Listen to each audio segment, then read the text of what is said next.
We are hanging out here at the PRI show, the Racing Electronics Display, just having the time of our life, talking all aspects of racing, and why not? It's December. Let's just talk to a winning Snowball Derby team owner. Anthony Campi joins us. Hey, man, how are you? Good, how are you? Good. Winning Snowball Derby team owner. What a week you had. I know it took forever to get there with the weather, but boy, what a reward at the end of it. What's it been like the last few days, just kind of savoring the win? Yeah, no, it's been great. I mean, it was a long week there, lots of weather. Teams are starting to get real, just antsy to get things going. But Tim Bryant, the whole Five Flags Speedway crew, they did the best they could with the outcome they were given. And we got through the week, got a trophy, and it's slowly sinking in, but it's just such a bucket list win that sometimes it's hard to believe you eventually got it. Can you describe to non-super late model fans the Snowball Derby? You mentioned it's a bucket list. I've talked to people from Bobby Labonte to Dave Mader. So can you, Kenny Wallace talks about it. Can you just describe how this thing has evolved into such a monster and such a career achievement?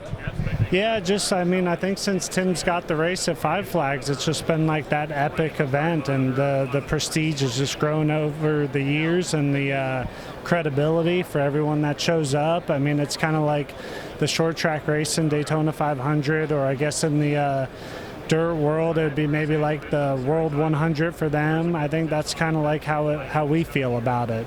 Really, truly is. Really neat stuff. You and Steven have been trying to do that for a while, though, and you've had some get away from you on the racetrack. You've had some get away from you after the race and everything like that.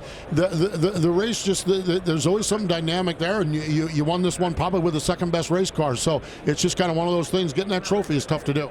Yeah, no, it is. We've ran it a few years with Steven. Him and Bubba wrecked with a few to go leading, and I felt like we had the best car. Last year we fell about a lap short, I felt like, with the fastest car. And then this year, I think Ty had everyone covered, but we came home with the trophy, and that's just how it works. You had a second driver there as well. Steven's been around. He's a veteran driver. You do a driver development program, and a young man by the name of Carson Brown. I've been covering Carson with Legends and Millbridge and things like that. Just kind of describe Carson and his development as a young race car driver. Yeah, no, we got Carson right at his stock car debut, and we've worked with him with pro late models, and then this was his first year in super late models. Ran the whole ASA tour with him. Lots of development, lots of growth. Won a few ASA races. He became the ASA Rookie of the Year, and he's going places, so we're happy to help him in his progression. You do this driver development program, you're a racer, okay? Racers all get to that point where it's like, okay, we're at this point where probably driving is not going to be it. What was that process like for you, and what's the reward like for you now living through guys that you're putting in your race cars?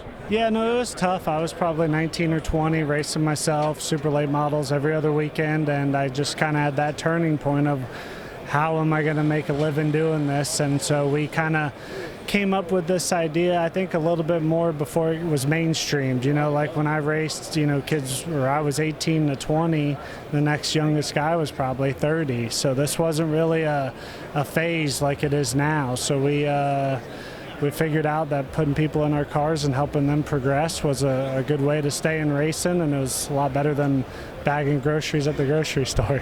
I'll say it's like my biggest fear is I'd have to get a real job sometime, and being able to do that in field cars. And it is amazing to me, the young talent. We had Frank Kimmel sitting here, and Frank's 63, I'm 61 years old. Used to be the first step of being a race car driver was you got your driver's license. It is so amazing, the young talent that's coming through and the opportunities the young drivers have as well.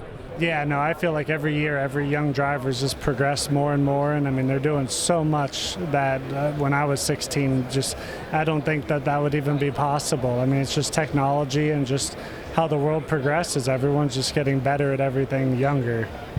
No doubt about it. What's this show like for you as a team owner? Is it a grip and grin sort of thing? Is it a catch up with people? What is the show like for you? Yeah, it's good. Just walk around. I mean, you see a couple new products every year, but just, going around, talking to people, shaking people's hand, that has helped us all year get to this point. I tell you what, Anthony, it's so cool. So cool to see you win that race earlier this week, and that's weird to say earlier this week, but it was. Congratulations on that, and we appreciate the time. Thanks for joining us here on the Racing Electronics Display. Yeah, thanks for having me. Anthony Campi, he is the winning team owner for the Snowball Derby 2025 edition with driver Stephen Nasse. Man, what a show that was. Hope you caught that. Hey, Snowball Derby's one you got to put on your bucket list. You got to go see that race, and maybe he'll get that second trophy when you're there next time.